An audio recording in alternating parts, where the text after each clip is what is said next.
Hi folks, welcome to this week's module. We're going to take a look at the flipped classroom and exactly what that means, and then you'll be producing a video which you can utilize in your classroom teaching with Playposit, which is a platform that we're going to talk about here more in a couple minutes. So this project is worth 35 points, a specific module. 5 points of that, of course, come from the exit slip, which is due Sunday night. Four main objectives for this specific module. First is to define what is the flipped classroom model. What in the heck does that even mean? The second is to analyze what are the benefits and even some of the not so good benefits or the detractions of the flipped classroom model. Then you will create a short movie related to your class, grade level, or subject content area. That's huge to get that skill, to develop that skill. And then lastly, you're going to find a way to measure student performance using, as I said, Playposit on a video, a kind of a formative assessment to see how your students are grasping content from a specific video that you actually are going to go and create.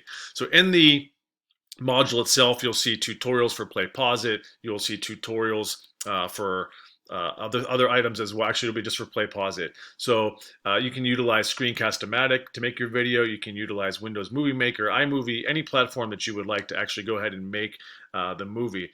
I like using a Screencast-O-Matic. I can narrate, I can create a PowerPoint or a presentation and talk over it, as you've seen with the video lectures. And there is a video lecture for this specific module that you can find in Blackboard.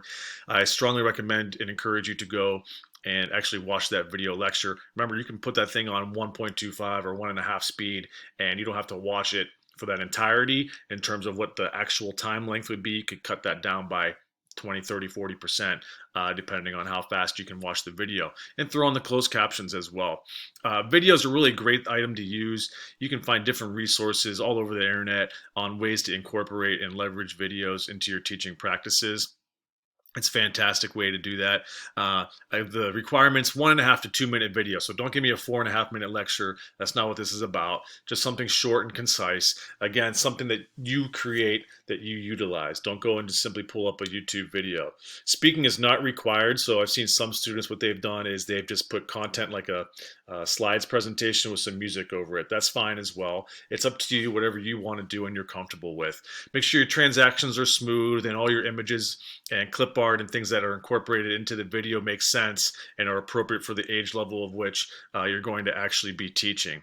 Now, you're going to be required to upload the video to YouTube itself and publish the video on YouTube. You're going to share that hyperlink with me, and then you're going to create a Playposit. Again, the tutorials here in the module itself on doing that. When you make the Playposit, make sure two things. A, you're signed into your AU Gmail, and B, make sure you create the teacher account, not the student account. Every semester I have students who select and try to make it using the student account. That's not going to work.